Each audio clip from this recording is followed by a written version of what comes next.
senyumnya. Yang baru merayakan tahun baru Imlek. Saya dan teman-teman juga mengucapkan Gong Li Fat Chon. Semoga tahun baru ini, tahun 2025, tahun kesehatan, tahun rezeki, tahun berkah, tahun perlindungan, dan kita semakin menjadi berkat di dalam Tuhan. Katakan amin. Coba kiri kanan yang merayakan tahun baru mengucapkan Happy New Year 2025, tahun baru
atas nama Tuhan. Kami pun bersuka atas nama Tuhan. Kami akan terus bersuka cita. Karena Tuhan yang ajaib ada di setiap hidup kita. Terima kasih Tuhan. Tuhan yang memberikan kemuliaan. Tepuk tangan buat Tuhan Yesus. Amin. Amin. Bapak Ibu Saudara, hari ini harusnya terus bersuka cita sama dia. Amin. Kita colek kiri kanannya Bapak Ibu Saudara. Adakah senyum hari ini? Harusnya ada senyum ya. Tuhan sudah memberi kekurangan. Haleluya. Haleluya. Colek. Sukacita. Sukacita.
menyembah Engkau Raja.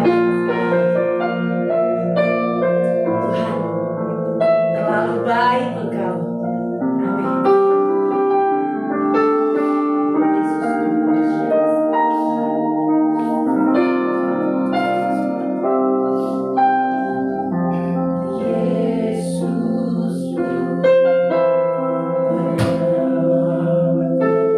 Tiada yang seperti Engkau.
dalam hadirat Tuhan. Haleluya. Oh haleluya Yesus. Kami mengucap syukur Tuhan. Kami berterima kasih buat pagi hari ini menjelang siang hari. Kami ada sebagaimana ada. Kami tetap memuji, menyembah dan memuliakan nama-Mu. Begitu cepat Tuhan. 2025 bulan Februari dan minggu pertama ini kembali kami beribadah kepada Tuhan. Dikala kami datang dengan hati yang penuh ucapan syukur dan terima kasih, kami datang dengan sesuatu keinginan dalam hidup kami bahwa kami ingin berjumpa dengan Engkau di tempat ini. Untuk itu kami serahkan Tuhan tempat ini dalam tangan-Nya. Berkati umat-umat-Mu di tempat ini, juga hamba-Mu Bapa yang terbatas, untuk hamba boleh memberitakan firman Tuhan. Mari Roh Kudus sempurnakan ini semuanya. Kami percaya di tempat inilah kami diberkati oleh Tuhan. Kami pulang dengan damai sejahtera daripada. Sesudah itu kami juga akan mengadakan perjamuan kudus sehingga Tuhan layakkan kami kembali. Lewat firman Tuhan inilah Tuhan yang mencairkan hati kami kembali supaya kami tetap di dalam Tuhan. Kami bersyukur, kami berterima kasih, dan kami siap untuk menerima berkat Tuhan. Di dalam nama Tuhan Yesus Kristus, yang percaya sama katakan amin. Selamat siang saudara. Mami bisa tolong iPad saya, Mami?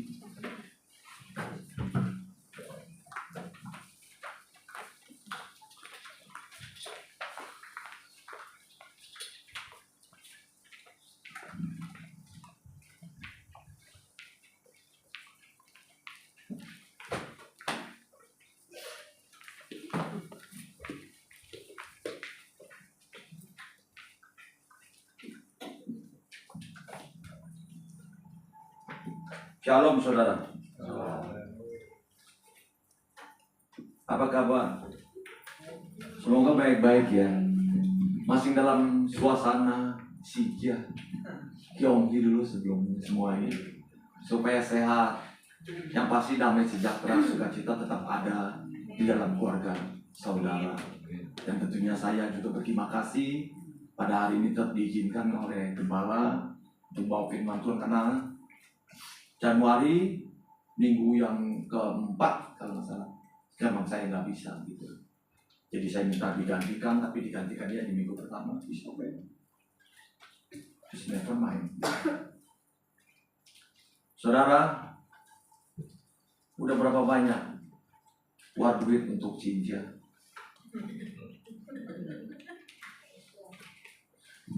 Sudah tolong air. Thank you. Banyak ya? Udah menjala ampau ya. Kalau hari ini saudara sudah menjala ampau, mari kita dengar lagi. Saudara disuruh menjala manusia. Amin. Yuk kita buka dulu Lukas 5.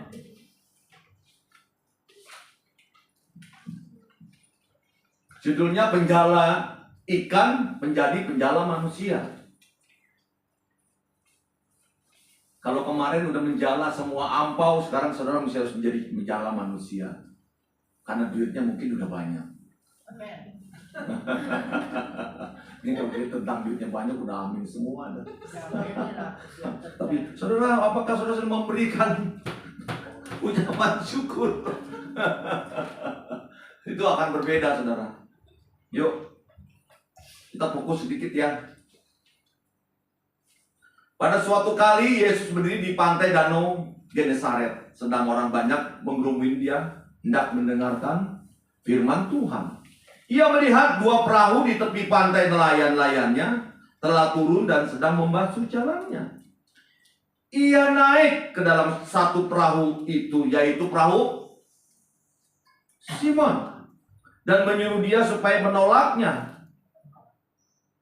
Perahunya sedikit jauh dari pantai, Lalu ia duduk dan mengajar orang banyak dari atas perahu. Saya cukup dari 3 dulu itu aja. Saudara, firman Tuhan ini pernah kita dengar sering ya. Dan berulang-ulang kita dengar. Tapi kenapa firman Tuhan ini ditaruh di dalam Lukas? Dan diizinkan semuanya itu terjadi. Kenapa? Ada maksud dan tertentu. Di dalam diri saudara dan saya di tempat ini. Pada waktu Simon datang, ia melihat 2 perahu di tepian. Ia naik ke dalam salah satu perahu itu, yaitu apa? Perahu Simon. Dan menyuruh dia supaya menolongnya perahunya sedikit jauh dari pantai. Lalu ia duduk dan mengajar orang banyak di atas perahu itu. Kita tahu Simon siapa? Yang pasti Simon pun memberikan suatu fasilitas di dalam perahunya. Walaupun perahunya itu adalah perahu yang untuk dia mendapatkan nafkah, mendapatkan rezeki. Di perahu itu pula Yesus mengajar, menyiapkan segala sesuatu buat keperluan Tuhan.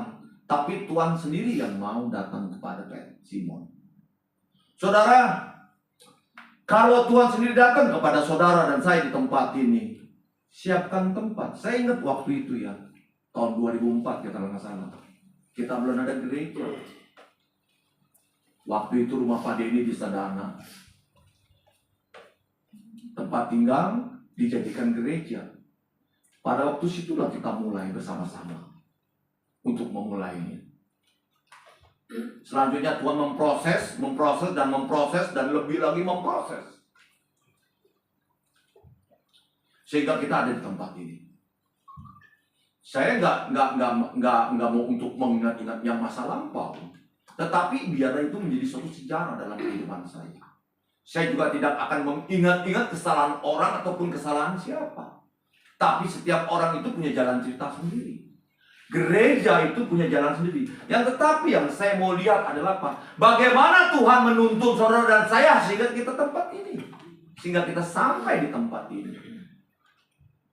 Itu yang Tuhan mau dalam kehidupan saudara. Bagaimana Simon pun diproses dan diizinkan oleh Tuhan. Dan pada akhirnya kita tahu. Tetapi saya mau bicara kepada saudara supaya kita mengerti. Kalau Tuhan yang berbicara, pasti ada maksudnya. Kalau Tuhan memberikan saudara mimpi kasarnya sekarang, memberikan penglihatan dan memberikan pengertian lewat firman Tuhan, saya yakin dan percaya bahwa itu adalah maksud Tuhan tertentu kepada saudara. Dia ingin saudara lebih apa? Saya nggak tahu. Tetapi Tuhan tahu. Gereja Tuhan itu mesti harus peka, mesti harus mengerti.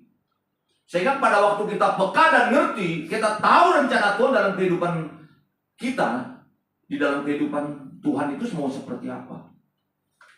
Makanya saya sering mengatakan dalam doa, saudara Tuhan mau, saudara mau seperti apa, saya nggak tahu. Tapi kalau nggak ada respon, saya juga nggak tahu. Tapi ada juga kalau respon, saya juga nggak tahu maksudnya Tuhan mau jadikan apa saudara dan saya di tempat ini. Apakah kita begereja seperti ini aja? Saya juga nggak tahu. Yang pasti saya mengabarkan berita ini supaya saudara ngerti dan sadar. Kita semua mengerti dan kita semua sadar. Ada rencana Tuhan di dalam kehidupan saudara dan saya di tempat ini. Bagaimana Tuhan juga 2000 tahun yang lalu. Ada rencana di dalam hidupnya Simon. Setiap orang yang menyediakan tempat untuk menjadi rumah doa, ataupun menjadi FA, ataupun ibaratnya apa itu udah respon yang positif. Yang udah baik dan udah bagus. Menyiapkan tempat untuk bersama-sama memuliakan nama Tuhan.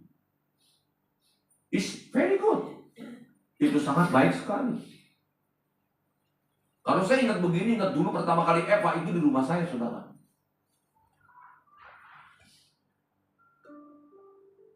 Pertama kali itu Antonius masih di Jakarta, itu saya bersama-sama dia dengan Eva-nya. Setelah itu saya pecah, saya buka sendiri di rumah dan saya siapkan semua buat di rumah.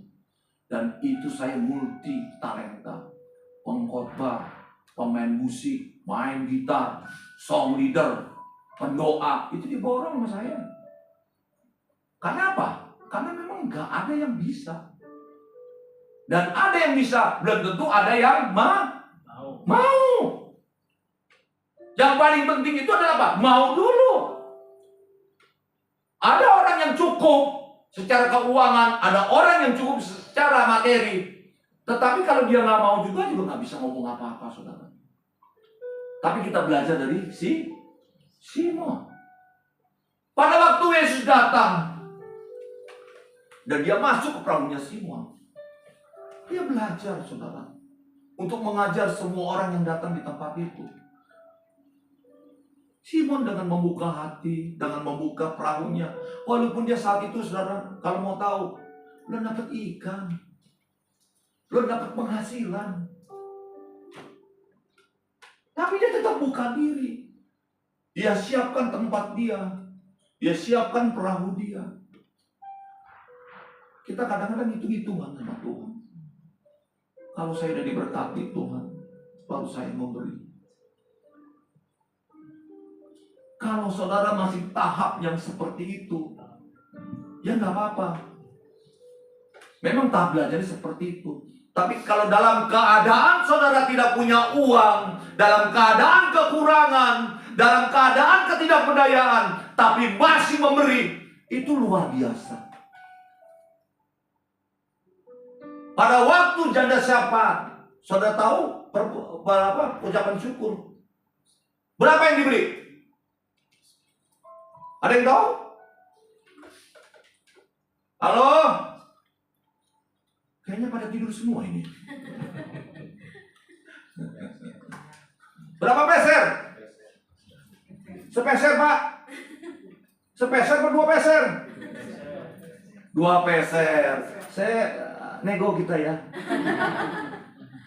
2 peser. Saudara tahu, dari apa yang dia beri, itu dari apa yang kekurangan buat hari itu dia makan. Tapi dia beri.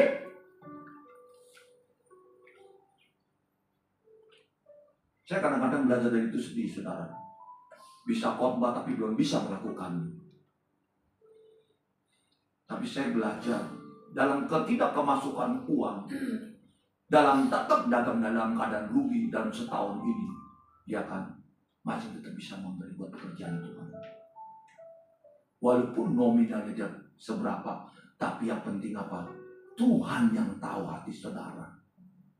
Makanya dia tidak melihat saudara seberapa hebat pun, seberapa kaya pun, tidak.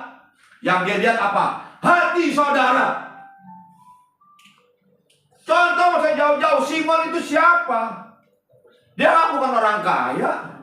Dia orang nelayan yang pas-pasan hari ini nangkep, buat dia jual, besok dibuat makan. Kita tahu semua cerita ini, tapi kita harus belajar dari Simon. Saya bilang sama saudara ya, saudara tanpa bergerak, gereja kita akan mengalami stuck seperti ini. Saya nggak ngerti salahnya di mana.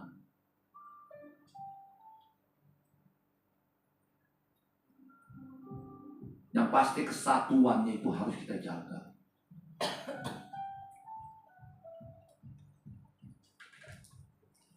Kita akan mengalami penghambatan. Atau kita merasa bahwa kita udah cukup seperti ini. Atau kita merasa sudah, ya ini memang tugas gua seperti ini. Jadi kalau tugas masalah untuk tempat ini ruang ini, itu tugas yang gembala wakil gembala lah. Kasarnya seperti itu, saudara. Tetapi saya tidak mungkin begitu. Tapi kita mau semua belajar dari Simon. Kita tahu. Saya kadang-kadang melihat segala sesuatu itu, saya nggak bisa apa-apa, saudara. Memang saya kan di Jakarta. Paling saya sedih aja. Hati saya tuh kadang-kadang, aduh Tuhan. Saya kalau mau khotbah aja tuh kadang-kadang, Tuhan mau khotbah apa Tuhan? Susah sekali. Nah gampang saudara, membangkitkan orang itu, memberikan suatu motivasi yang tetap di dalam Tuhan, bukan motivasi di luar Tuhan. Kalau motivasi di luar Tuhan, kamu percaya saja, kamu lakukan apa, kamu masih berhasil. Nah itu belum tentu. Tapi kalau motivasi kita di dalam Tuhan, saya yakin, saya percaya Tuhan pasti berkati.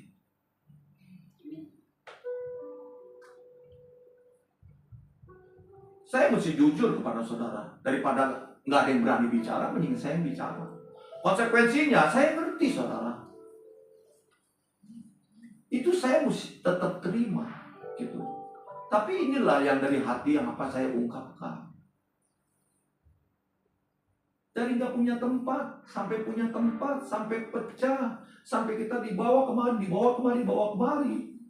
Sampai uang pas-pasan, akhirnya beli lagi ruko di tempat ini. Kalau kita mau seperti ini aja, ya juga nggak apa-apa. Tapi buat saya yang datang di tempat ini setiap bulan, saya pun nangis, sebetulnya.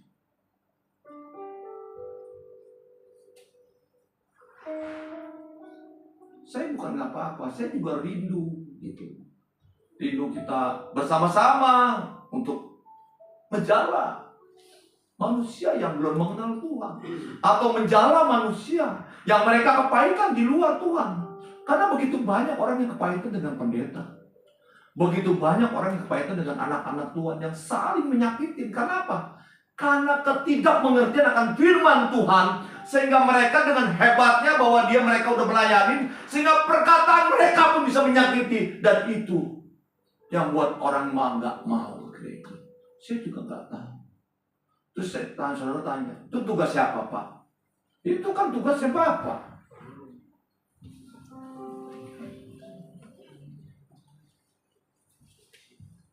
Yang saya mau bicara kepada saudara dan di tempat ini, Simon ini bukan menjadi pendeta, tapi Tuhan pilih dia.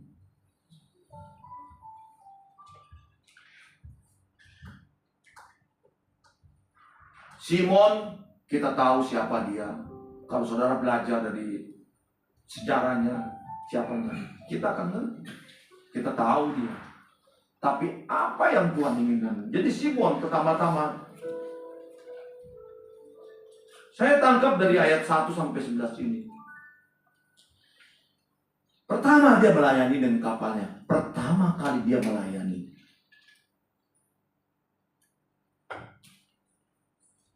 Dia buka hati. Silakan, welcome. Makanya saya syukur, terima kasih, kadang-kadang Eva saya bukan nggak buka. Saya cuma baca. Ntar di sini ya, ntar di sinilah, di sini ya. Memang satu kerinduan.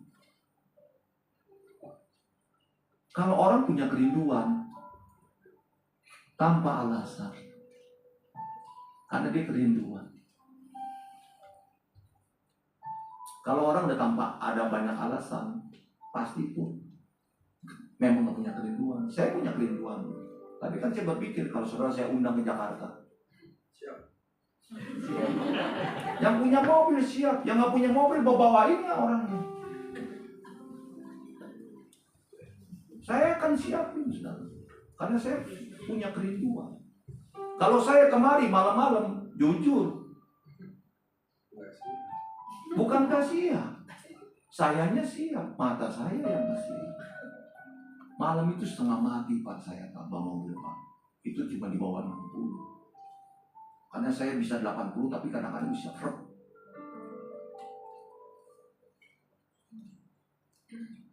Dan saya perlu seseorang. Kadang-kadang tuh Riri ngikut tuh dampingin saya aja Pak. Saya tetap kekeh, saya bawa. Saya pun gak mau tergantung hidup saya mau sama anak, sama siapapun. Itu sifat saya. Selama saya bisa lakukan, saya lakukan Pak. Tapi kalau malam, maafkan saya Pak. Saya kalau pergi malam aja sama teman-teman, dijemput Pak. Karena dia tahu. Itu teman-teman saya. Ya udah gak jemput lu. Ya, kalau jemput gua mau. Karena gak mungkin saya kental-kental anak saya ikut dong ke teman-teman saya yang udah tua. Gak nyambung jadi tanya. Kita ngomongnya lain, dia ngomongnya lain. Kesian kan? Itu Pak.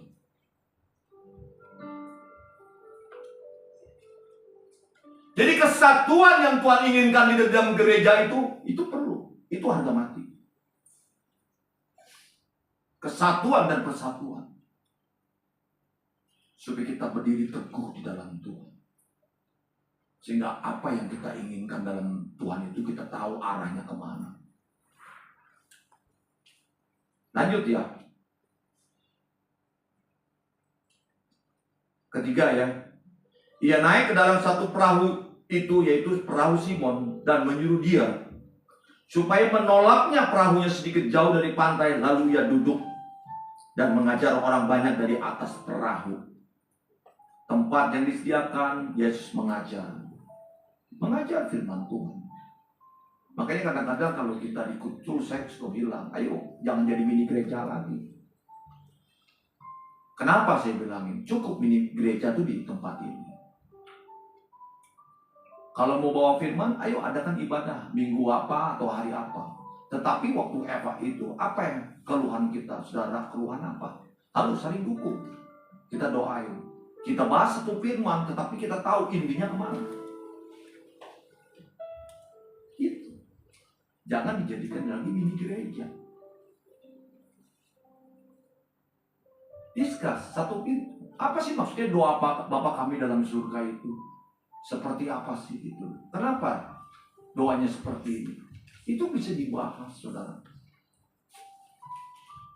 Di situ lama-lama kita akan ngerti. Kalau kita semuanya dari sini semuanya bisa ngerti, kita punya tanggung jawab.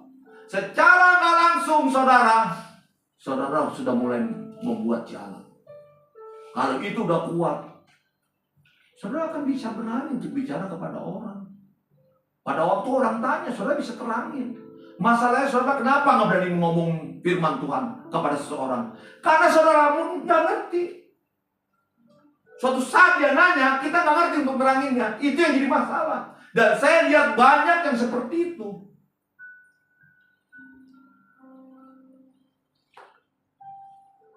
Tapi kalau kita ngerti, orang mau tanya apa, paling top kita bisa jawab. Kenapa Yesus harus mati? Kenapa dia harus disalib? Terus apa yang dia katakan? Ale-ale sama panen. Allah jangan meninggalkan aku. Maksudnya apa? Kalau saudara nggak tahu, nggak akan bisa jawab. Disitulah Tuhan mengajar. Pada waktu Tuhan datang ke perahunya Simon, dia ngajar untuk memberitahu seperti ini, seperti ini, seperti ini. Sehingga orang itu bisa mengerti. Karena pada waktu ada suatu pertanyaan-pertanyaan, dia akan bisa menjawab. Jadi pengajaran itu bukan nggak penting, saudara, penting.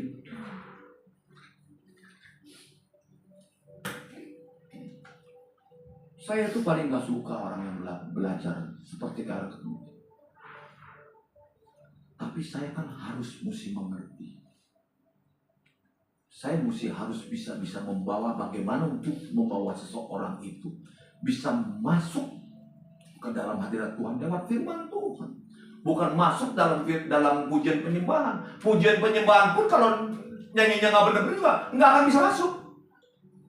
Tapi dengan hati yang maju, dengan sungguh-sungguh, dia akan menikmati hadirat Tuhan. Pada waktu dia menikmati hadirat Tuhan, maka firman Tuhan yang dia dengar itu akan menjadi lunak. Tetapi orang yang bukannya berarti orang yang nggak bisa memuji menyembah Tuhan berarti nggak bisa ngerti firman Tuhan, bisa. Dengan menjaga hatinya. Kayaknya saya kadang-kadang suruh doa itu saudara, singkat padat. Saya suruh panjang-panjang seperti orang lain itu nggak bisa. Apapun yang ada pikiran saya tiba-tiba begitu masuk dalam doa itu bisa berubah. Apa yang saya ada dalam pikiran saya itu bisa berubah atmosfernya. Karena Tuhan yang mau.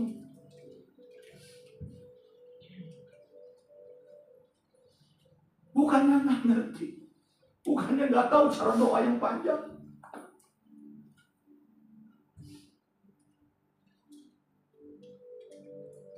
Jadi saya tahu kelemahan saya, kekurangan saya. Simon tahu nggak?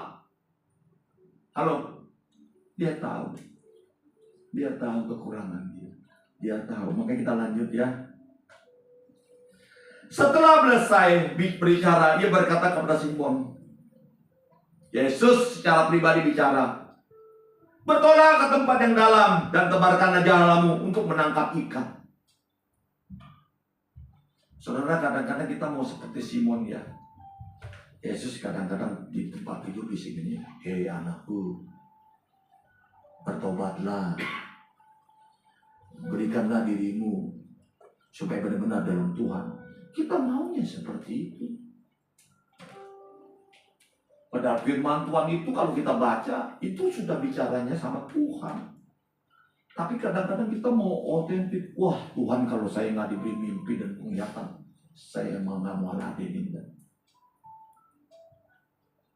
Tapi kalau pergi ke rumah dukun, kita percaya. Bayar lagi 300.000. Nih, minyak. Ini kembang. Setiap persimpangan buang itu minyak tetesin sama kembang 7 rupa. Kayak orang goblok kita. Dulu kita nggak ngerti begitu kan. Termasuk saya loh. Di persimpangan buang sial. Persimpangan 4 buang sial. Tuang lagi minyak. Kalau orang yang lihat yang ngerti itu orang gila nih. Tapi dulu kita gila kan. Gila apa bodoh? Bodoh. Orang waras kok kita disuruh apa yang diperintahkan kita mau. Waras kita. Cuma karena bodoh. Ketidakmengertiannya kita. Sehingga kita ikut apa yang dikatakan. Udah gitu bayar pula. Berapa duit mbak? Atas serah cucu dia bilangin. Mbak mah biasa dikasih orang 500.000. Kasih nggak?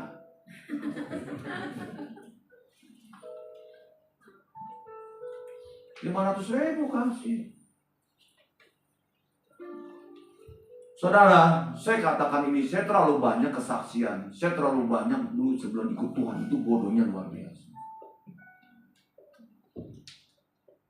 Tapi nanti biar jadi berseri ya, kalau ingat Tuhan ingetin.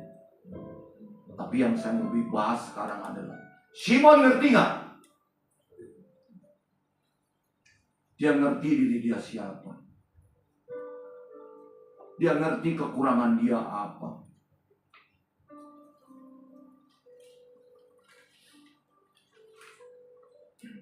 Dan setelah selesai berbicara, ia berkata kepada Simon, bertolak ke tempat yang dalam dan tebarkanlah jalamu untuk menangkap ikan. Tapi apa jawaban Simon?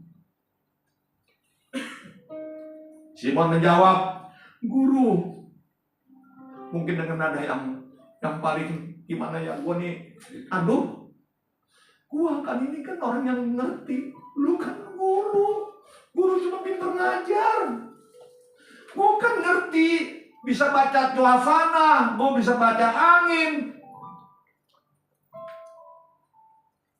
Sombong nggak? Ada nggak sombong dalam diri begitu? Ada, saudara. Bukannya gak ada dalam diri dia bisa loh ngomong begitu loh. Guru, aku ini pengalaman. Dari pagi sampai segini nih bilang nggak dapat ikan, aku udah tahu dan udah nggak mungkin bisa. Kadang kita juga mencas diri kita sendiri. Kadang kita juga mau ego kita sendiri. Tapi apa yang terjadi?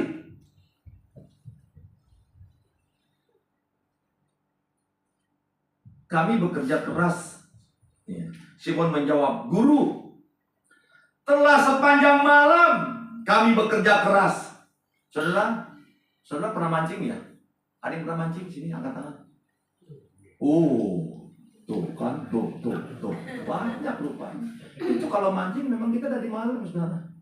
Saya kadang-kadang tuh suka berpikir loh, gua ini nyeksa badan ya. Jam 10 gua pergi malam-malam sampai jam 3, jam 4 begadang. Dapat ikan. Kalau gua bilang dapat ikannya 100 ekor. Dapat ikannya cuma 10. Orang yang perginya 8, baginya di mana ini? Kadang-kadang kita bodoh. Tapi karena apa? Hobi Pak.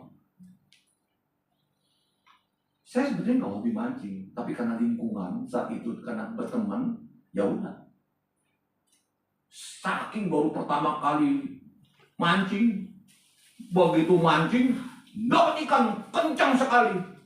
Teman saya itu memang gila, saudara. Cuma sekarang dia udah almarhum, pembalap motor. Dia gila. Begitu saya pegang, waduh kencang begini, gue yang pegang 200. 200.000 sudah. Oh, gak mau. Kalau saya gue punya, kalau 1 juta gue mikir. Ya kan 200.000. Tarik. 200 gak mau. Gue bilang, gue mau tarik. Saya tarik sudah. Kita pikir ya ikannya ikan bangsa ikan tuna atau ikan apa yang gede gitu kan. Nggak tahu ikan apa sudah. Pari. Kalau gua tahu mau gua kasih dia tuh 200.000. Ikan pari pada waktu itu cuma 30.000. Tapi kalau orang hobi itu memang susah. Itu pengalaman saya. Tapi sejak saat itu berapa bulan saya nggak udah ikut lagi. Karena saya anggap apa? Itu bisa membuat kesehatan saya nggak bagus. Saya tuh nggak bisa begadang, saudara. Kalau saya begadang itu muka saya bisa bengkel-bengkel, bengkak-bengkak. Saya mesti harus tidur. Makanya saya paling nggak kuat begadang. Sehingga saya tidak lagi. Cuman saya tahu, memang kalau orang mancing itu selalu dari malam, pagi pulang. Betul ya? Itu semua orang tahu ya. Makanya Simon bilang begini.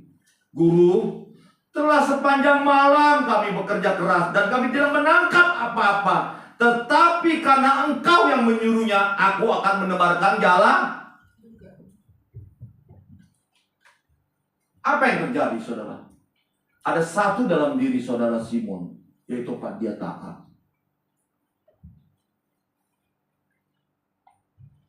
Orang yang taat di dalam firman Tuhan, nanti kita lihat hidupnya. Orang yang mengikuti firman Tuhan dengan sungguh-sungguh pasti berubah hidupnya. Orang yang benar-benar taat apa yang diajarkan oleh gembalanya dan dia meyakinkannya dan dia percaya, dia akan jadi berhasil. Karena kita punya tanggung jawab, saudara. Karena kan juga kita mau ngapain kayak belajar. Saya belajar dari audio dari orang-orang yang dosen yang paling tinggi, yang sampai almarhum. 2 guru saya udah almarhum.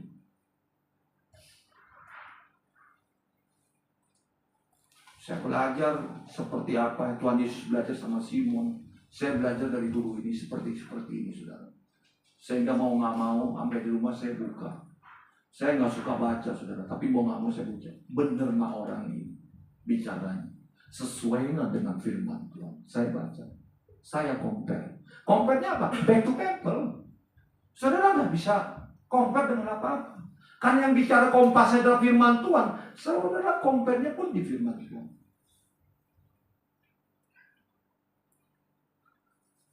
Sehingga kita mengerti, saudara. Begitu juga dengan Simon. Dia taat. Dia taat dan dia lakukan. Ada orang yang taat, ya ngerti nggak ngerti? Mau jalanin nggak? Dia nggak jawab. Belum tentu dia mau lakukan.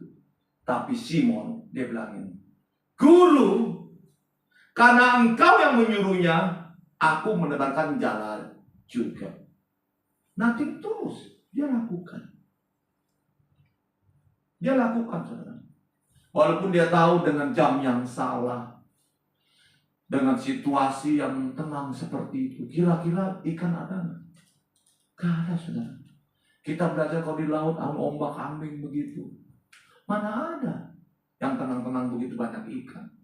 Tapi karena yang suruhnya Tuhan Yesus, dia lakukan. Dan setelah mereka melakukannya, mereka menangkap sejumlah besar ikan sehingga jalan mereka mulai koyak. Apa yang terjadi, saudara? Jalannya mulai koyak. Dia nggak berani angkat semuanya, tapi dia demi. Lalu mereka memberi syarat kepada teman-temannya di perahunya yang lain. Petrus memanggil sesama nelayan. Ini secara nggak langsung, saudara, membagikan. Saya tanya, saudara, pada waktu Tuhan berkata, tebarkanlah jalamu, Guru, karena engkau yang menyuruh, aku lakukan. Blessing nggak, saudara? Blessing nggak? Halo, masih nggak ada? Masih napas? Masih ya? Berarti blessing. Kalau Tuhan berkata, saudara, pasti blessing. Tuhan kita tuh luar biasa. Pada waktu dia katakan seperti itu, maka terjadilah sesuatu. Lalu mereka memberi syarat kepada teman-temannya. Hei, datang nih, banyak ikan. Saya katakan yang ketiga. Pada waktu Tuhan memberkati Simon, Simon pun belajar untuk memberi.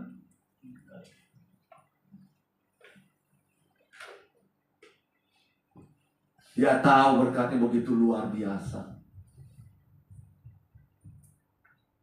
Saya belajar, saudara, dari ini.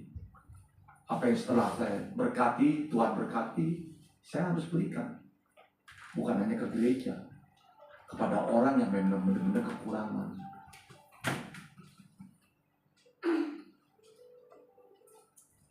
Kita harus belajar, saudara. Belajar dari Simon. Sesudah Tuhan memberkati dia dengan luar biasa, dia panggil orang dan dia bagi berkat itu. Dia nggak serakah.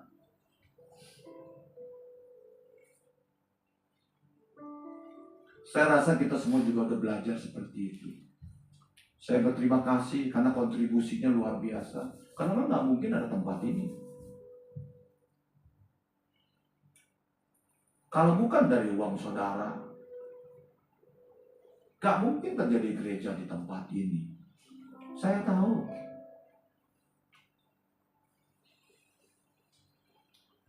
Kalau bukan dari uang saudara saya, gak mungkin juga terjadi di tempat yang lain.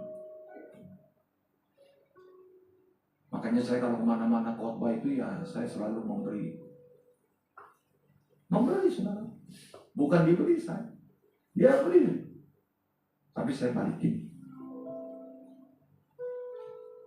Saya tetap keluar kos, hotel, perjalanan. Nah itu saya lakukan. Sampai detik ini, saya nggak pernah kekurangan. Itu Allah kita. Kalau saudara nggak mau belajar dari firman Tuhan, terus mau belajar dari siapa? Ayo. Kita mesti fair nih ngomong nih. Kalau kita tidak mau belajar dari Tuhan, dari firman Tuhan, kita mau belajar dari siapa? Nenek moyang kita nggak ngerti. Nggak ngerti, saudara. Tapi begitu saudara diajar dengan firman Tuhan, diajar untuk mengerti. Kalau saudara nggak mau lakukan, orang Jawa bilang apa? Salamu dewe.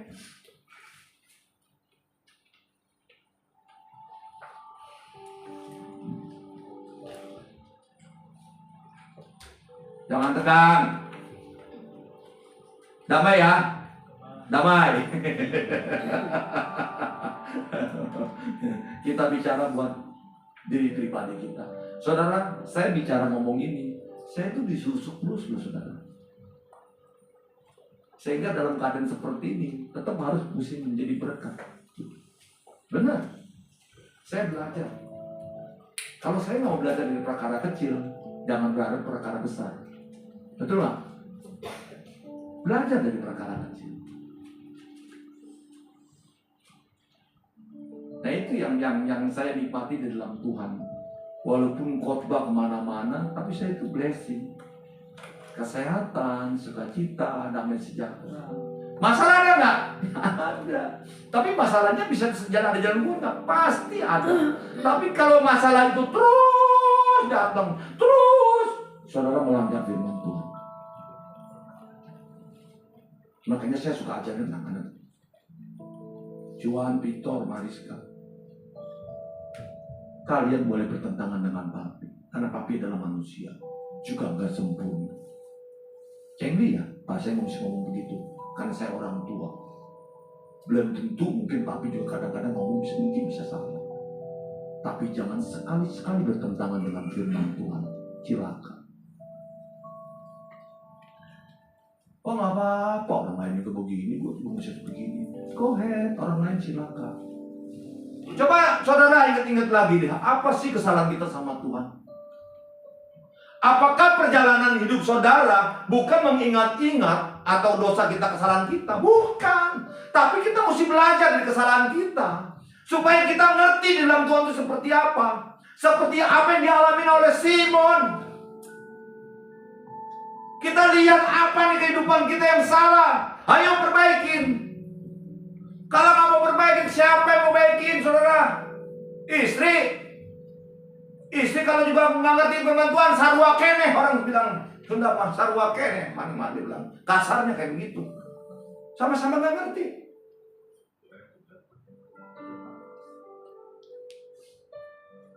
Tapi kita yang ngerti, kita mesti ambil bagian itu, kita berani untuk mengatakan kebenaran. Kebenaran disinilah yang Tuhan tunjukkan dalam kehidupan saudara dan saya di tempat ini. Kalau kita berani untuk mengatakan kebenaran, pasti anak cucu kita diberkati Tuhan. Itu janji Tuhan. Saudara baca di Mazmur 112 itu saya nggak pernah lupa. Pada hari tuanya pun dia hidupnya tetap berbuah bagaikan pohon yang hidupnya di tepian air. Sehingga masa tuanya pun dia tetap hidup. Nggak mau hidup kayak begitu. Kalau nggak mau ngapain ikut Tuhan? Buang-buang waktu. Saya ngomongnya gitu kan. Bapak aku rasa mau sekali begitu. Pendeta yang ngomong begitu. Biarin aja pendeta yang lain mengambil ngomong begitu. Gue mau berani. Harus berani ngomong apa adanya.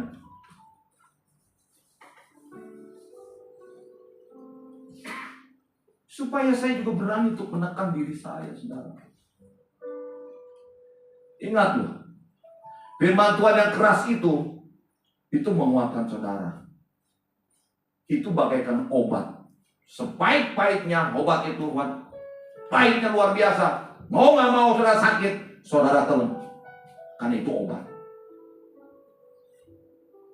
Makanya kalau ada orang ngajarinnya, waduh percaya aja ke Tuhan pasti bela. Lu kan ikut Tuhan ini gak benar berarti belum. Nggak begitu. Saudara, kadang-kadang Tuhan izinkan terjadi dalam hidupmu yang gak enak. Di situ Tuhan uji imanmu. Saya pernah ceritakan, saya dipanggil tuh di Hompe loh saudara. Punya utang di mana-mana. Tapi supaya bangkit. Karena Tuhan tidak pernah mempermalukan. Malah Tuhan ajarkannya, kamu mesti harus begini, kamu mesti harus begini. Aduh Tuhan, gimana nih Tuhan? Punya utang di bank. Saya tuh ketakutan saudara. Entar rumah ini bebas lah. Kamu bilang sama orang bank bahwa kamu nggak mampu lagi untuk membayar bunga karena kamu kena kerusuhan. Saya disuruh datang, Roh Kudus bilang begitu sama saya. Saya taat, saya lakukan, saya datang. Pak, selamat siang dan nih minta maaf nih. Waktu itu saya mengeksik. Saya nggak bisa bayar utang lagi nih. Kenapa Pak Endi? Kerusuhan Pak, habis semua. Oh ya udah, sini saya bantu. Saya dibantu saudara, bikin surat begini, terus begini, udah, dia bilang. Saya lakukan. 3 tahun, 4 tahun saya nggak bayar bunga. Masih ada sisa 200 juta. Dari apa yang ada sekarang kata Tuhan, aku akan berkati engkau.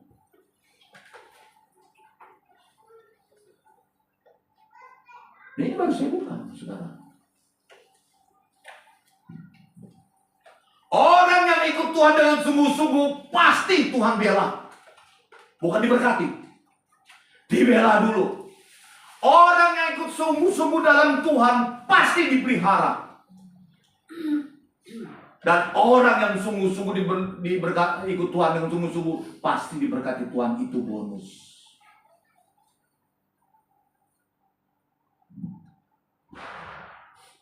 Bonus. Makanya saya kencang sekali sama anak saya. Saya nggak takut saudara. Sekalipun sama anak saya gitu, saya ajar kebenaran. Ayo, saya bilang, selama kamu ikut Tuhan dengan sungguh-sungguh kamu lakukan, nanti lihat.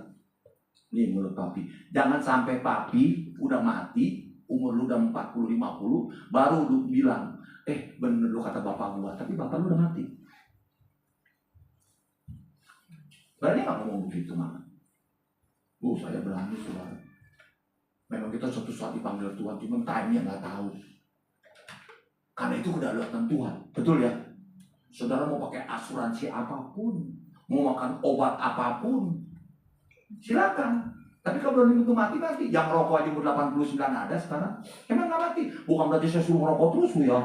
Jangan salah lu. Awas lu ya. Walaupun saya tahu masih ngerokok itu. Ada orang yang masih makan obatnya bodrek apa mungkin masih sekarang seger bugar. Tapi kalau saya hindarin, kan itu adalah apa? Itu obat penyeri, itu bahaya. Itu kalau ibarat lagu Killing Me Softly. Dengar nggak? Artinya dong, Killing Me Softly, membunuh dengan pelan-pelan. Tapi kalau mau lakukan, silakan. Semua pilihan itu ada pada Anda. Tuhan itu hanya memberikan rambu-rambu, ini lu jangan ya, ini lu jangan ya, ini lu jangan ya. Tapi kamu langgar, silakan. Hebat ya Tuhan kita ya. Itu adalah Bapak yang bijaksana.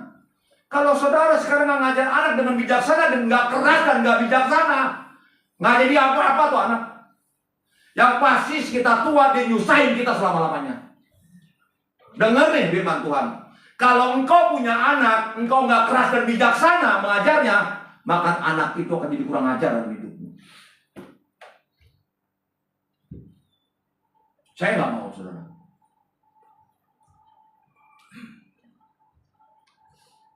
Ayo, belajar dari firman Tuhan. Sorry ya, saya masuk dalam kadang-kadang saya masuk dalam rumah tangga. Karena Tuhan inginkan seperti itu. Saya bisa lari kemana-mana, tapi saya ikut aluran Tuhan. Maunya Tuhan itu seperti apa dalam kehidupan saya. Maunya Tuhan itu saya mau bicara sendiri. Saya nggak bagus, saudara. Firman Tuhan ini luas, bisa berlari kemana, bisa lari kemana. Tapi kebutuhan orang itu kadang-kadang maunya seperti ini. Tuhan yang tahu, bukan saya. Tuhan yang tahu. Saya ini dipakai aja dengan Tuhan. Makanya saya kadang-kadang berdoa, Tuhan ampuni. Nggak mau mencuri kemuliaan Tuhan. Nggak mau saya sekarang karena lebih pintar. Ada yang pintar. Semua kita belajar. Tapi mengalirnya seperti apa. Tetapi ada satu tujuan. Untuk apa? Mengupkan iman saudara. Untuk mengerti. Kalau nggak mau ngerti juga, ya betul orang bilang.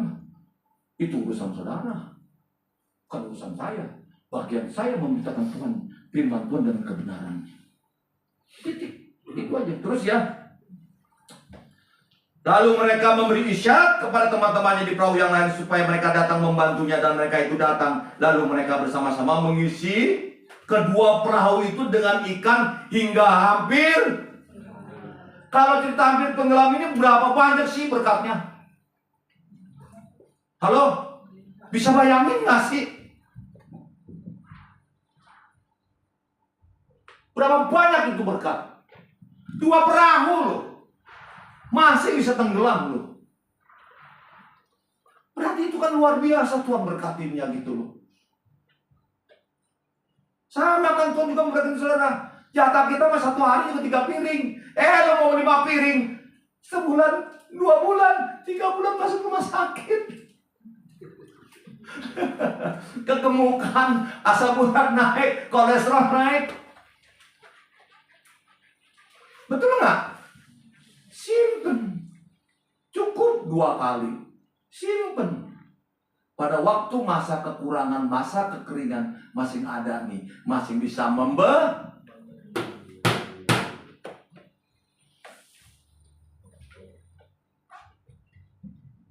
Makanya saya kadang-kadang suka bilang kan, momennya hati-hati. Mengatur keuangan itu sih hati-hati. Jangan dicobain Tuhan. Saya percaya, saya yakin. Iman saya. Prayer. Jangan cobain Tuhan. Gitu loh. Tuhan kasih hikmat kepada kita. Bagaimana kita bisa mengaturnya. Jangan terus Tuhan ditusuk-tusuk. Persis seperti kayak orang. Minta pengen terus selamat. Terus langit mau yuk. Minta pengen terus selamat. Kepanasan baru jadi lo kasih dan ini. Bukan seperti itu, saudara. Bukan berarti saya juga ngomong begini berarti saya menjelekkan agama yang lain, bukan gitu. Kasarnya seperti itu contoh. Saya tidak ada berpikiran seperti itu. Dulu saya begitu, saudara. Saya dulu mau ikut Tuhan Yesus aja, saya angkat nyium. Tuhan Allah tunjukin. Kalau engkau benar-benar sebagai Tuhan dan Juru Selamat, berikan saya mimpi dan penglihatan. Itu masih benar-benar cetek ilmunya. Dikasih nggak mimpi saya? Karena dari dasar hati yang dalam, Tuhan berikan saya mimpi 3 hari kemudian. Baru saya ngerti. Saya itu nggak gampangan, saudara. Saya selalu coba-coba. Itu hidup saya, saudara. Sehingga saya ngerti. Begitu saya ngerti, aduh ngamun, Tuhan ampun. Makanya kadang-kadang saya bilang, Tuhan capek ini, Tuhan. GBI itu sejati seperti ini. Terus saya bilang, ini kenapa? Salah di mana saya bilang?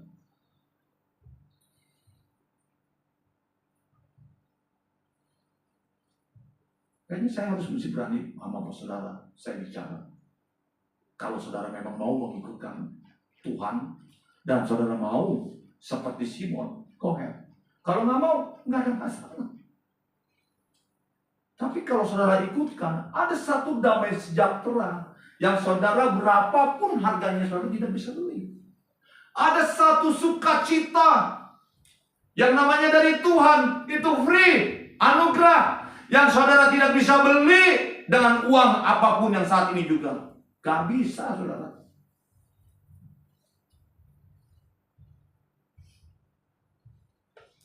Gak bisa, saudara. Ada damai sejahtera yang dari Tuhan itu yang gak bisa dibeli. Hanya datang kepada Dia memuji, menyembah dan membaca firman Tuhan dan menjadi pelaku firman Tuhan. Maka itu damai sejahtera akan datang. Lanjut ya. Ini masih panjang nih kayaknya nih. Ketika Simon Petrus melihat hal itu, ia pun tersungkur di depan Yesus dan berkata, Tuhan, pergilah daripadaku, karena aku ini seorang berdosa. Iya. Simon yang ketemu Tuhan, dia tahu Tuhan itu seperti apa.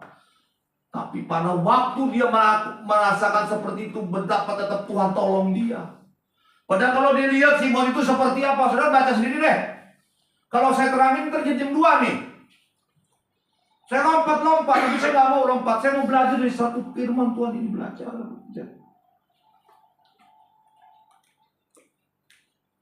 Begitu dia terima berkat, dia tahu itu yang terbaik buat diri dia. Dia bilang apa? Dia datang tersungkur di bawah Tuhan. Tuhan ampunin aku. Aku orang berdosa, udah Tuhan gak usah lah. Dia merasa dirinya tuh gak berguna. Dia merasa dirinya hina. Dia merasa dia mengkhianati Tuhan. Berapa banyak dari kita yang seperti Simon?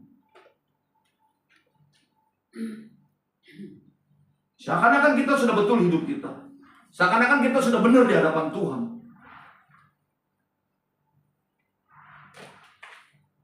Saya nggak mau menjudge saudara. Saya kadang-kadang melihat diri saya sendiri, saudara. Saya selalu feedback ke diri saya sendiri. Aduh Tuhan, seperti ini. Saya lakukan itu. Ampuni Tuhan. Ampuni hamba-Mu ini.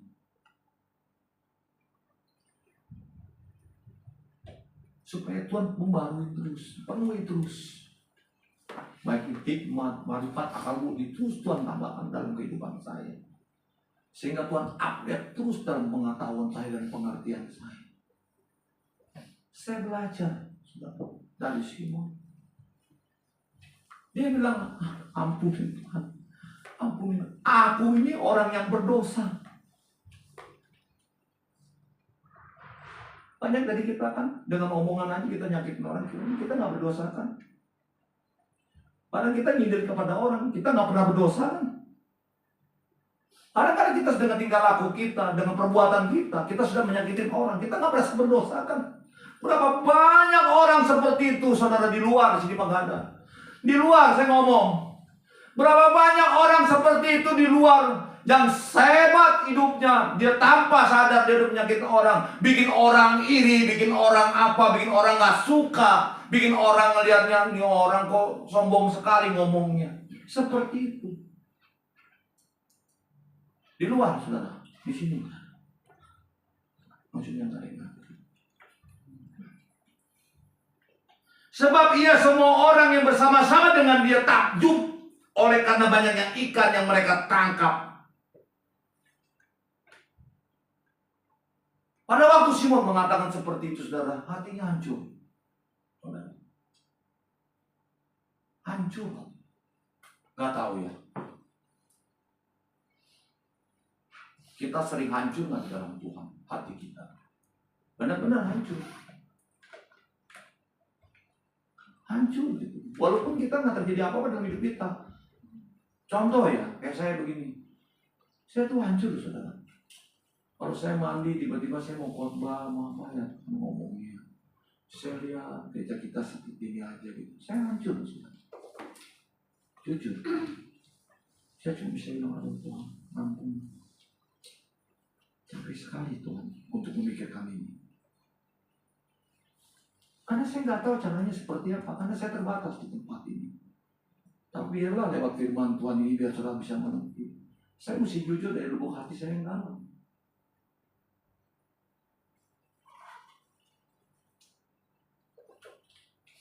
Karena Tuhan inginkan kita semua itu walaupun diberkati, tapi kita juga menjala manusia, bukan hanya menjala uang saja. Saudara diberkati Tuhan, saudara boleh silakan menjala harta di dunia ini sebanyak-banyaknya. Oke, go ahead, silakan. Tapi jangan lupa bahwa Tuhan punya misi dalam kehidupan saudara saya di tempat ini, menjadi penjala manusia. Itu yang saudara mesti sadari. Silakan saudara kerja, pinter, bagus, naikkan jabatnya apa, go ahead. Usaha diberkati Tuhan dengan luar biasa sampai detik ini, go ahead. Gak salah itu. Tapi ingat satu Tuhan, engkau adalah penjala manusia. Penjala manusia itu kan berarti hanya tentang keuangan aja. Ada orang yang dipakai keuangannya, go ahead, silakan. Tapi ada orang juga dipakai keuangannya, ada orang dipakai juga dengan cara dia berbicara melalui firman. Ada juga yang dipakai lewat apa? Doa syafaatnya. Sama. Upahnya sama. Tapi kalau sama sekali diberkati Tuhan keuangan yang gak pernah mau memberi, maunya menerima aja, ini kan repot. Orang seperti ini gitu loh. Terus gak pernah doa, gak pernah berdoa syafaat. Kiranya mau jadi orang Kristen yang berapa tahun sih supaya bisa ngerti gitu. Gak ada rasa hati, gimana ini kita gereja seperti ini supaya bisa nambah gimana. Itu kan ada hati kita. Makanya saya ada yang kadang-kadang sebulan sekali itu perjamuan kasih makan. Kenapa sih saya mesti harus adain? Kayak saya itu berpikir dengan cara seperti itu, kita fellowship, kita ngobrol, kita jadi seirama. Biar ada orang yang iramanya tinggi, kita rendah. Ya kalau kita turunin irama kita, kan jadi juga sama belen. Bukannya begitu? Makanya kalau nyanyi yang tinggi dulu, ya nggak bisa. Mesti pakai apa? Umum. Tapi di mana-mana begitu. Saya kalau nggak khotbah di sini, kadang-kadang pergi ke Jakarta. Aduh, nih orang juga ketinggian suaranya. Sehingga jemaat yang nyanyi itu, dia diam, dia jadi penonton. Kenapa? Nggak kuat. Yang nyanyi udah gitu orang Batak kan bagus-bagus suaranya kan, tapi kan tinggi. Iya kan, bagi anak muda, dia teriak otaknya, saya termasuk paling tinggi nada saya. Tapi saya ngikutin dia. Aduh, gue jadi ngap sekarang. Rupanya saya juga udah mulai nggak kuat, tetapi saya tahu itu adalah tinggi. Kadang saya suka bilangin, kan saya kenal tuh sama diaken-diakennya. Lu punya song leader itu suruh turunin 1 oktav supaya ini jemaat nggak jadi penonton begini, nggak nyanyi. Akhirnya nggak nyanyi sudah. Coba deh kalau saudara ketinggian, suaranya di sini jajal deh. Jemaat yang tua tuh nggak ada nyanyi, nggak kuat ngikutinnya. Tapi begitu kerendahan yang ada suara tinggi, ya juga nggak kuat. Makanya mesti belajar untuk audio itu seperti apa. Nah itu tip-tip yang seperti itu. Karena saya itu memang backgroundnya di situ. Jadi saya ngerti. Terus saya mesti diajar seperti ini, mesti diajar seperti itu. Tapi itulah guru. Kalau kita mau seperti itu, saudara, saya yakin, saya percaya, gereja pasti ada perubahan. Tapi kalau saudara tidak mendengar firman Tuhan, gereja tidak akan perubahan. Gereja akan berubah kalau gereja mau mendengar firman Tuhan. Demikian juga Yakobus, demikian juga Yakobus dan Yohanes anak Zebedus yang menjadi teman Simon, kata Yesus kepada Simon, jangan takut, kata Tuhan. Mulai dari sekarang engkau akan menjala manusia. Nah, saudara, saya nggak mau bahas ini karena saya juga tahu banyak orang yang belajar firman Tuhan yang dulu ya nggak ada pekerjaan, ngangguran, nggak tahu saudara apa dia belajar firman Tuhan, gue mau jadi pendeta. Dan sekarang berapa banyak mereka yang dikeluarin, yang dipecat. Saudara, saya cuma nanya belajar dengan Tuhan, kenapa orang ini dulu mengatakan bahwa dia mendengar suara Tuhan, dia mau jadi pendeta. Benar apa enggaknya? Kita kan nggak tahu. Tapi kenapa diizinkan orang itu akhirnya keluar dari gereja? Ada yang dipecat, ada yang dikurangi. Kenapa? Memang nggak ada kemasukan gereja. Dan ini mulai terjadi, saudara. Kalau yang tahun-tahun lalu itu banyak. Karena saya satu punya teman saya, itu pun juga begitu. Tapi dia cerita sama saya. Karena apa? Ya saya nggak ngerti. Saya nggak mau bahas terlalu dalam lah. Saudara tahu kalau restoran, ya cara bikin apanya saya nggak mau cerita. Pasti kan namanya orang restoran pasti ada kocornya, ada apa. Semua ini perjalanan itu. Tetapi kalau saya mengatakan, yuk back to Bible aja. Makanya saya minta sama Tuhan, saya mau ya. Karena saya kalau full time, mungkin saya juga udah dikeluarin, saudara. Apalagi ngomongnya kayak begini kan. Terus suruh ngomong khotbah yang sepertinya cuma seneng apa begitu. Dan saya kan nggak bisa. Bukan nggak bisa, nggak mau. Bisa. Orang anjingnya dimandiin pakai pita aja, pakai apa aja bisa. Coba lihat babi, dimandiin, dibagusin, pink lagi warnanya, dikasih pita, dikasih as, dikasih apa. Begitu masuk kumbangan, mak lihat lumpur masuk lagi. Nah, seperti itu. Ya. Saya nggak mau seperti itu. Kalau saya pribadi, bukan berarti orang itu salah, enggak. Ada juga yang benar memang dia panggilan. Ada gitu. Cuma kan saya mesti tahu kapasitas saya. Dari dulu tahun 98 suruh jadi begini begitu, nggak mau. Yang suruh saya itu sekarang orangnya udah aman. Saya nggak mau sudah. Kalau Tuhan nggak berbicara, saya nggak mau. Saya belajar firman Tuhan untuk supaya saya tetap jadi berkat. Itu aja. Mau saya seperti jabatannya apa-apa, saya nggak pernah pikirin. Ya. Jadi saya nggak mau bahas ini karena ini luas sekali, nanti bisa kemana-mana. Terus balik lagi gitu, tuh Pak Hendi ini ngomongnya begini mulu, tak kedengeran lagi. Kayak kemarin aja tuh saya ngomong begitu aja tuh. Biasanya 76, sekarang 100 lebih yang melihat. Saya nggak pernah kirim-kirim gitu loh. Tapi kalau memang ini firman Tuhan mesti harus bicara tentang kebenaran, saya mesti harus berani resikonya gitu. 11 yang terakhir. Karena mau perjamuan kudus.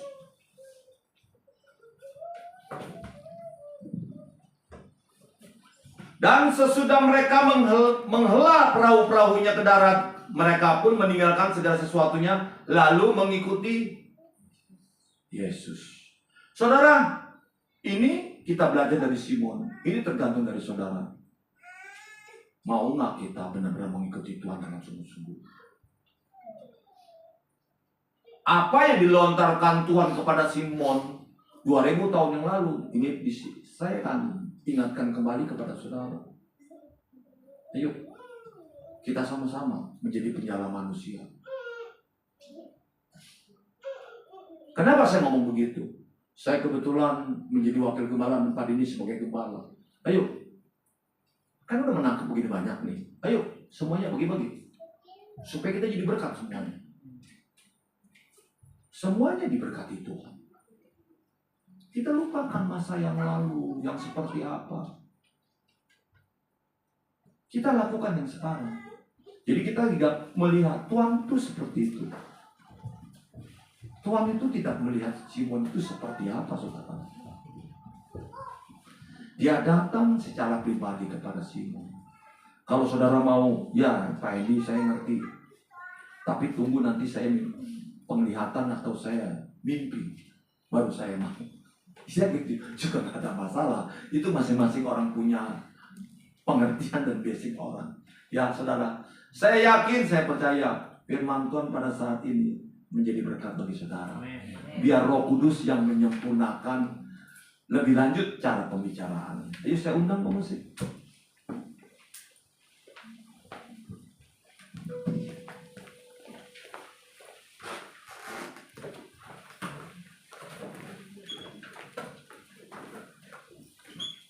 Setiap janjimu Tuhan.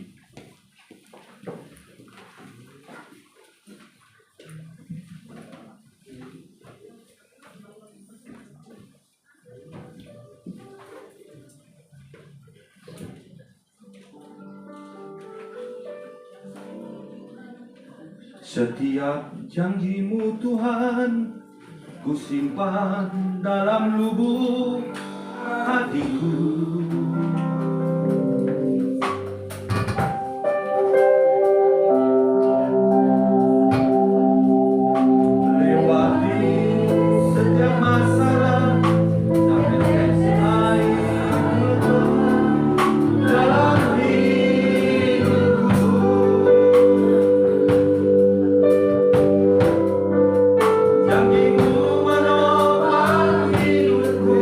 Kasihmu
Saya yakin, saya percaya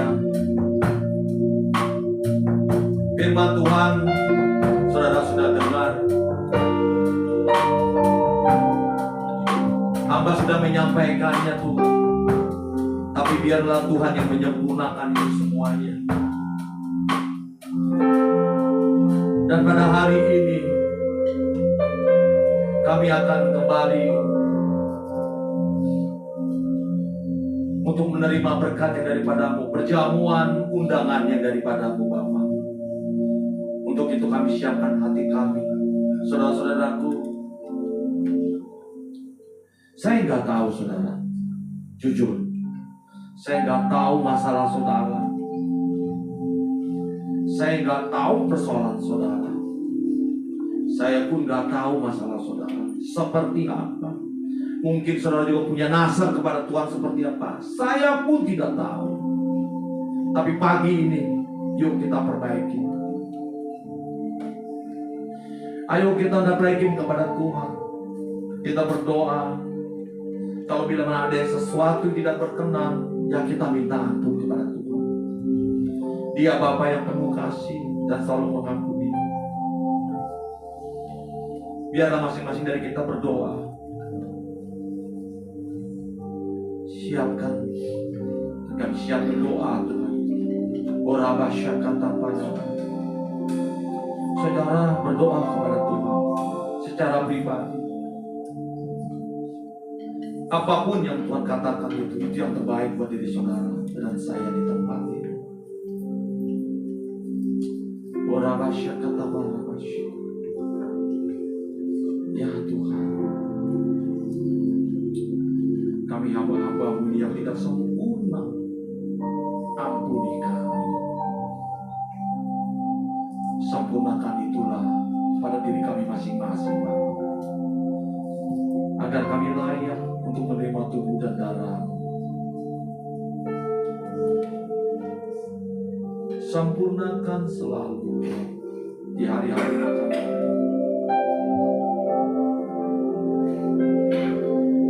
Aku percaya Bapa, Kau mengampuni segala bentuk dosa kami. Aku percaya Engkau tetap membenarkan kami dan menguduskan kami kembali sehingga kami layak untuk menerima perjamuan kudus ini. Untuk itu kami berdoa buat umat jemaat. Berkati umat jemaat-Mu, berkati juga hamba-hamba-Mu yang melayani perjamuan kudus ini. Dan juga kami berdoa buat roti anggur ini Tuhan. Berkati roti dan anggur ini, biarlah jadi akan peringatan akan Engkau. Dan kami percaya lewat roti dan anggur ini, kami layak kembali dibenarkan dan dikuduskan kami. Hanya dalam nama Yesus Kristus kami berdoa, haleluya. Amin. Silakan Pak, dibagikan.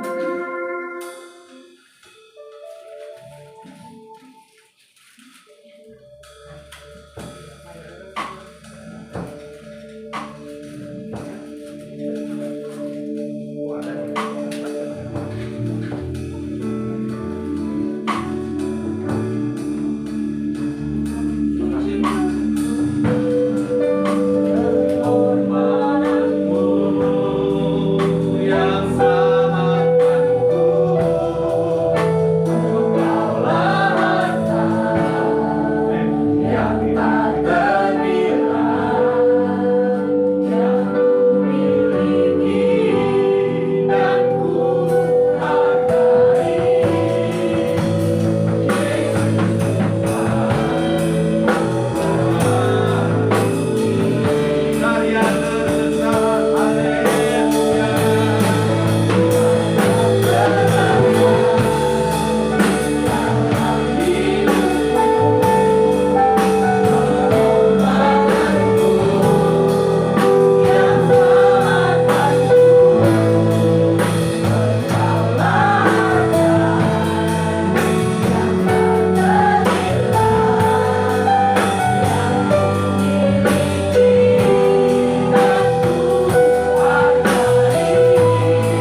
saudara, roti kita tinggi-tinggi. Dan kita dengarkan firman Tuhan. Sebab apa yang kuteruskan kepadamu telah kuterima dari Tuhan, yaitu bahwa Tuhan Yesus pada malam waktu ia diserahkan, ia mengambil roti dan sudah itu mengucap syukur atasnya, bahkan ia memecahkan dan berkata, saudaraku, inilah tubuhku yang diserahkan bagi kamu. Perhatikanlah, ini akan menjadi peringatan akan aku. Saudara-saudara yang dikasih Tuhan, bukankah roti yang kita pecah-pecahan ini adalah persekutuan dengan tubuh Kristus? Amin. Mari kita makan dalam nama Tuhan Yesus Kristus.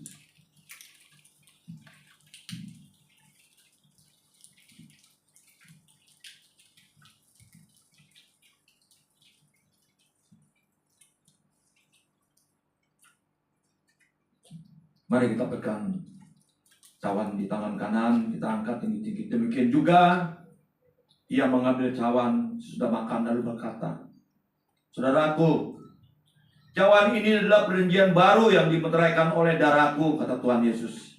Sekali lagi perbuatlah ini setiap kali kamu meminumnya menjadi peringatan akan aku.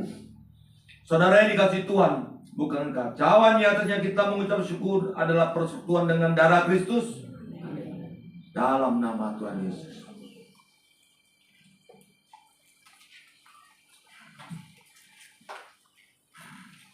Mari kita ucapkan syukur. Haleluya. Oh, terima kasih Tuhan. Terima kasih. Terima kasih Tuhan. Kami mengucap syukur. Haleluya.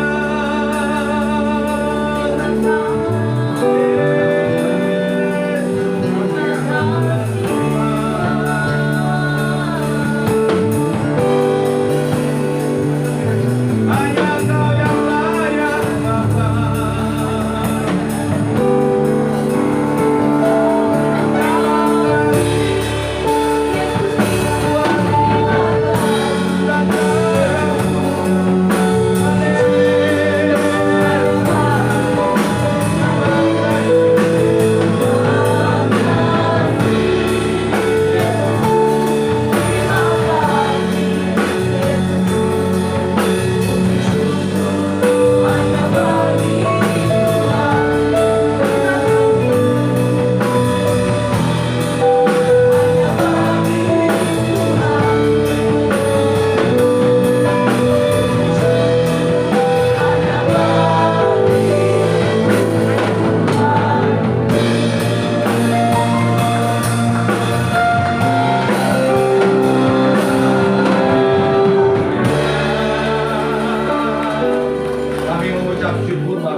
Kami sudah diberkati oleh Engkau siang hari ini. Lewat pujian penyembahan kami, lewat firman Tuhan, bahkan lewat undangan-Mu Tuhan, perjamuan kudus ini. Engkau yang melayakkan kami kembali dengan kebenaran yang kekudusan daripada-Mu. Untuk itu kami terima kasih dan kami mengucap syukur, dan kami yakin, kami percaya pulang dari tempat ini kami diberkati oleh Tuhan. Dan hamba berdoa di dalam nama Tuhan Yesus, berkati setiap keluarga lepas keluarga di tempat ini. Berkati anak istri mereka, bahkan yang sudah punya cucu pun Tuhan berkati. Yang masih bisnis Tuhan berkati. Amin. Yang masih sekolah Tuhan berkati. Amin. Yang bekerja pun Tuhan yang memberkati. Kami yakin, kami percaya GBI Kristus Sejati semuanya diberkati Tuhan. Di dalam nama Tuhan Yesus Kristus, yang percaya sama-sama katakan amin.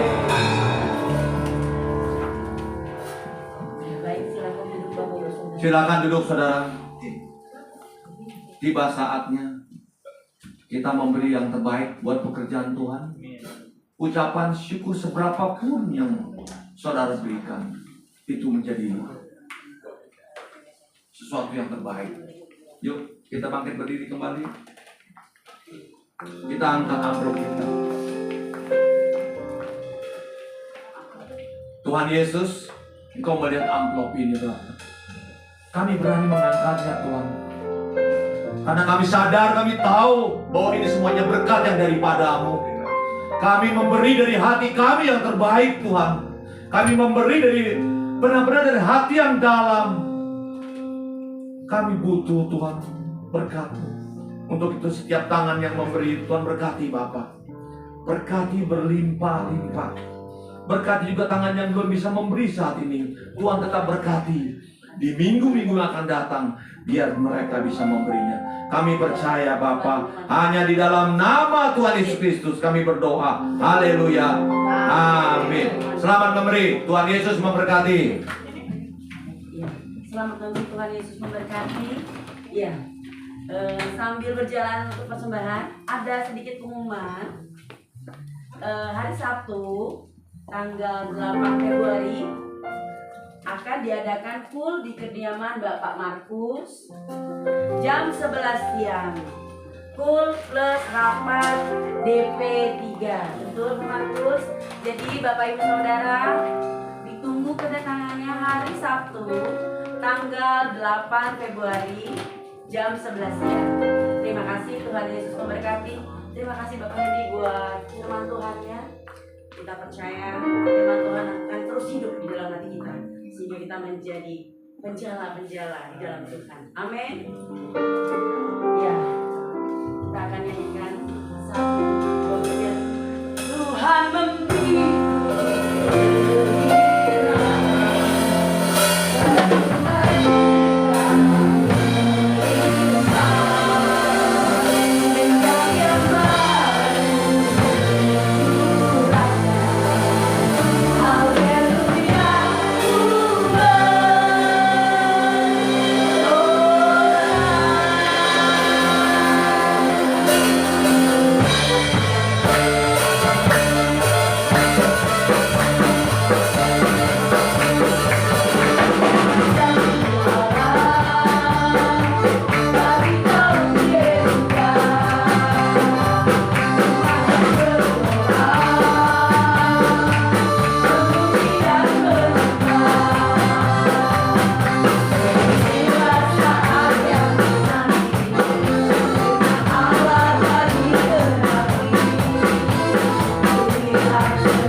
Berkat daripada Allah Bapa dan Putra dan Roh Kudus, yaitu di dalam kasih karunia Tuhan Yesus Kristus, yang akan selalu menyertai dan memelihara kehidupan saudara semua.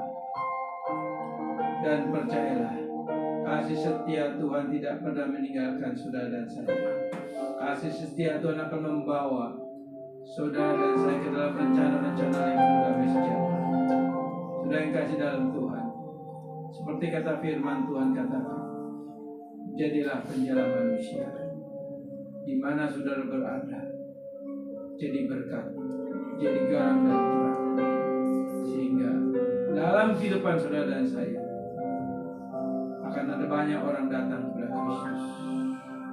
Yang percaya dan yang mengimani ini katakan Amin.